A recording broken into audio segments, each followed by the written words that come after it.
Alright, so I found a really cool way to use the Wonderfill. Again, looking always for different ways, different applications for products that I have already in the laboratory. And this one has to do with Wonderfill.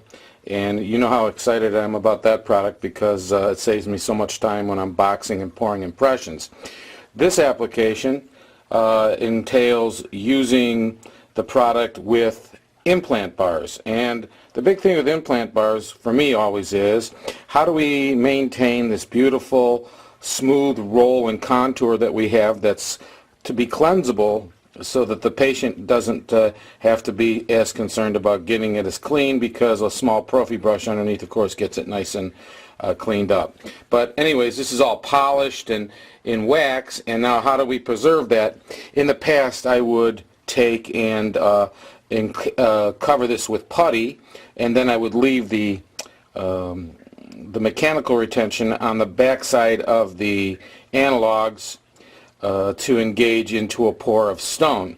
While I was using Wonderfill one day, I thought to myself, well, why don't I just take and submerge the implant bar into the Wonderfill and leave only exposed the area that's smooth wax and implant analogs, and then pour my base upside down. So in other words, I have everything else covered, so all I have to be concerned about is replicating all of this in stone. And then once it's replicated, I can separate it, screw off my bar, and wash it all out, clean it up, get all the wax off it, and screw it back down, and then proceed with my processing. So that's what I'm going to show you today. Is I'm going to show you how I did that and how quick and easy and the nice outcome I get from it. And I hope that you'll find it beneficial.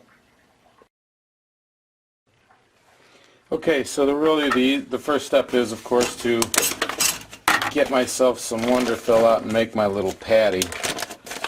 I'm doing it a little bit off to the screen here. You basically know what it looks like. This is a green Wonderfill. Not really any different than the orange Wonderfill, except in color. Also in front of you there is the Wonderformer, which is the, for lack of a better way to explain it, the cookie cutter former, which enables us to encircle this bar with putty, hold it in place, and be able to pour our secondary pour. So as you can see, I've made myself a rather nice little patty, and I'll put it down here. And then what I want to do is I want to submerge my bar. Now remember, we were talking, what we want to do is we want to preserve the tissue bearing side in stone, so that when we go to process, of course, we have that nice leak-free area. There's no seams around the abutments or anything like that. That's one of the reasons I like it. Then we take our former and we would squeeze it down, try to center it best as possible so that you have same amount of material from both sides, and take your fingers, of course, in previous videos, and kind of just pull it aside. You'll see I got a lump or two of it right here.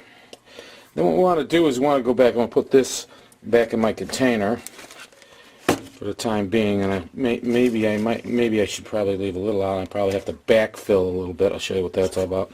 Got a little tool here, which is just basically a brush handle on the end, and what I'm going to do here is I'm just going to tamp down a little bit and make sure that this bar and its wax up are submerged to the point where just the tissue and roll around the flanges of it are exposed. I'm going to take my little handle and I'm going to push it up. I'm going to push the material, that is the Wonderfill material, up against the bar so that I don't get any flashing of stone, because what I'm going to do next is I'm going to mix up some stone and I'm going to pour it in here.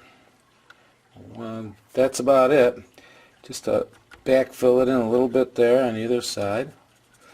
Kind of make sure that there isn't any way that stone can creep around my junction of the material, the Wonderfill material, and the actual wax up. Alright, so now that I've got that in place, the next step for me to do is to mix up some stone, some Cocal is a preferable stone for me, and I'll be right back to show you how that all comes in about. Alright, so I'm back. What I've done is I've mixed up a bowl of Cocal, and I'm now going to spray some surfactant.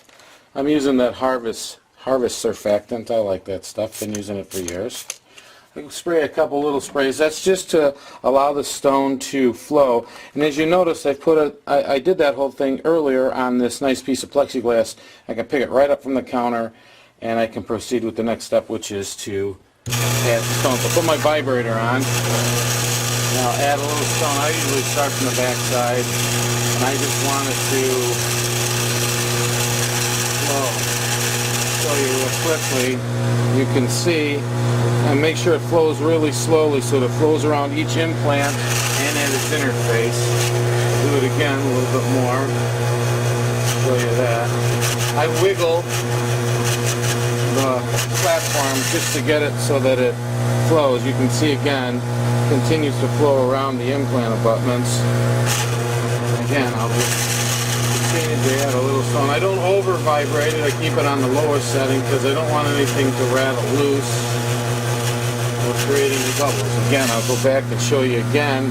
There it is. They're starting to cover nearly. What you remember you want to do here too is while you're flowing this, you want to be aware of how much material is in there, because the more the material is in there, the thicker the base. Again, you can see almost just the bottoms of the implants are exposed at this point, and that's the mechanical retention part of it, the part that locks in the stone. I'll show you again here. There it is again. Now they're just barely sticking up. And then grab some stone here, put some more in there. Not as crucial at this point, other than the fact that that just needs to flow. Now, depending on what you like to do, that's just covering them. And now what I'm going to do is I'm going to turn off the vibrator, and then I'll just scoop in the rest of the material. I'm doing this all on my own, folks, so if it slides around a little bit and stuff, you'll have to excuse me. And again, that final bit of stone just to fill the base. Now what I'll do is I'll wait. Notice I'll move it around a little bit just so it kind of settles out. I'll wait for this to set up, and then I'll come back and I will show you what it looks like.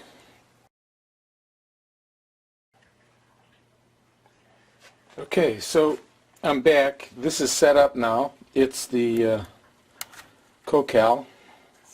I'll show you how easy this is now to take care of. Just open up this latch, pull it forward a little bit, that unhooks, and just push this whole thing right out. And now all I do is just pull off the Wonderfill. There it is. I now have a boxed implant bar ready for the next step. And again, I'll come back and show you that in a minute, but now I'll take this material and I'll pick the stone off of it. I'll clean it up. I'll put it back in my little container for its next usage.